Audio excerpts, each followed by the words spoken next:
खुलुमबाय स्टुडियो दं आं राकेश रामसेर बे समाव बिटिआरनि गाहाय मावफुं सोद्रोमा प्रमोद बर' बिथाङा जे हाग्रामा महिलारिनि जे गावनि दैदेनगिरिखौ लानानै एबा बे समाव स्टेजआव गावनि दैदेनगिरिखौ देरहायोब्ला आर'नाइ आरो जेनोबा सेन्डल गानहोनायनि जे बाथ्राखौ लानानै बे समाव दैदेनगिरिखौ रोखा बाथ्राखौ बुंनायखौ नोंथांमोना नुनो मोन्दों। समाजारि बिजोङाव बे जोबोदनो गोसारदों जे हाग्रामा महिलारिया गावनि दैदेनगिरिफोरखौ जेब्ला देरहायोब्लासो बै समाव देरहायोब्ला अब्ला बेखौ आर'नाइ माला होगोन नाथाय जेनोब्ला सेन्डल होगोन होननानै मोनसे समाजारि बिजोङाव गोसारनाय बाथ्रा हाग्रामा महिलारि बिथाङा रोखा बाथ्रा बुंथिदोंमोन आरो बे बाथ्राखौनो लानानै बिटिआरनि खुंगिरि प्रमोद बर' बिथाङा फिननाय होदों। बिटिआरनि खुंगिरि प्रमोद बर'आ बाथ्रा बुंथिदों। बे समाव बे आयदाखौ लानानै गोबां बाथ्रा बुंनांगौ गैया,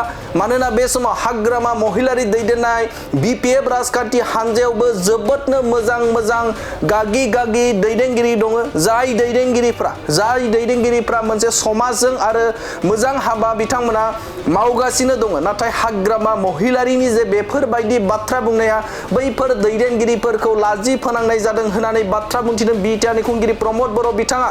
আমি লাজ দিব নিবিচাৰো। তেখেতসকলৰ দলতো সন্মান থকা মানুহ আছে, তেখেতসকলৰ দলতো ইজ্জত থকা মানুহ আছে। তেখেতসকলেও জানে যে সমাজৰ কাৰণে কিবা কাম কৰিবলৈ ৰাজনীতি কৰিবলৈ তেখেতসকলে আহিছে, কিন্তু দলৰ মুৰব্বীজনে এনেকা কথাবিলাক কৈ নিজৰ দলীয় ৱাৰ্কাৰবিলাকক নিজৰ ভাইৰ নিচিনা ভাই বন্ধুৰ নিচিনা মানুহবিলাকক যিটো কৈছে, আজিৰ তাৰিখত অন্তত গণতন্ত্ৰ দেশত আৰু গণতন্ত্ৰ বিশ্বৰ ভিতৰত সৰ্বশ্ৰেষ্ঠ গণতন্ত্ৰ, তাত 17 বছৰকৈ চিপ হোৱা মানুহ এজনে এনেকা কোৱাটো অকল লজ্জাজনক নহয়, সেইটো দুখৰো বিষয়। प्रमोद बर' बिथाङा रोखा बाथ्राखौ बुंथिदों जे बे समाव बिथांखौ जे जावले माबा मोनसे बाथ्रा बुंनांगौ दं गैया, मानोना बे समाव हाग्रामा महिलारि जे बुंनाय बाथ्राया बिपिएफ राजखान्थि हानजानि गोबां गागि आरो बेवहायबो मोजां दैदेनगिरिफोर दं। जाय मोजां दैदेनगिरिफोरा बेफोरबायदि बाथ्रा जुदि बुङोब्ला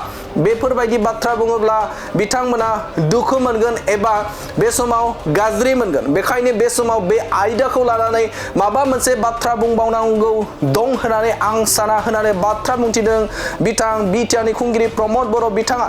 नोंथांमोना नुनो मोन्दों जे बावैसो सान सिगां समाजारि बिजोङाव एबा बे समाव मोनसे स्टेजआव हाग्रामा महिलारि बिथाङा जे देरहायोब्लासो बे समाव आर'नाइ गाननो मोनगोन आरो जेनोब्ला सेन्डालनि माला गाननो मोनगोन होननानै बाथ्रा बुंथिदोंमोन।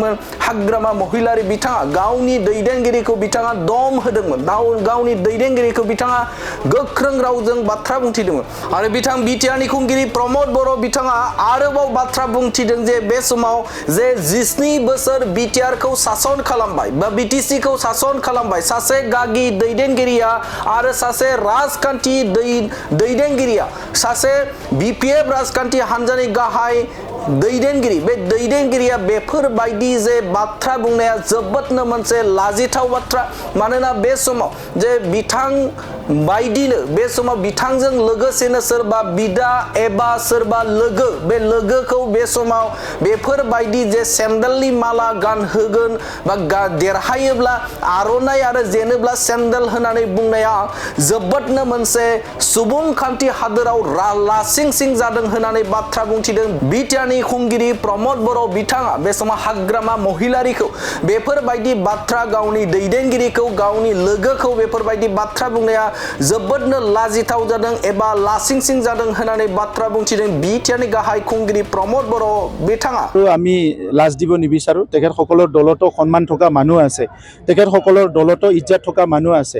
তেখেতসকলেও জানে যে সমাজৰ কাৰণে কিবা কাম কৰিবলৈ ৰাজনীতি কৰিবলৈ তেখেতসকলে আহিছে, কিন্তু দলৰ মুৰব্বীজনে এনেকা কথাবিলাক কৈ নিজৰ দলীয় ৱাৰ্কাৰবিলাকক নিজৰ ভাইৰ নিচিনা ভাই বন্ধুৰ নিচিনা মানুহবিলাকক যিটো কৈছে, আজিৰ তাৰিখত অন্তত গণতন্ত্ৰ দেশত আৰু গণতন্ত্ৰ বিশ্বৰ ভিতৰত সৰ্বশ্ৰেষ্ঠ গণতন্ত্ৰ, তাত 17 বছৰকৈ চিপ হোৱা মানুহ এজনে এনেকা কোৱাটো অকল লজ্জাজনক নহয়, সেইটো দুখৰো বিষয়।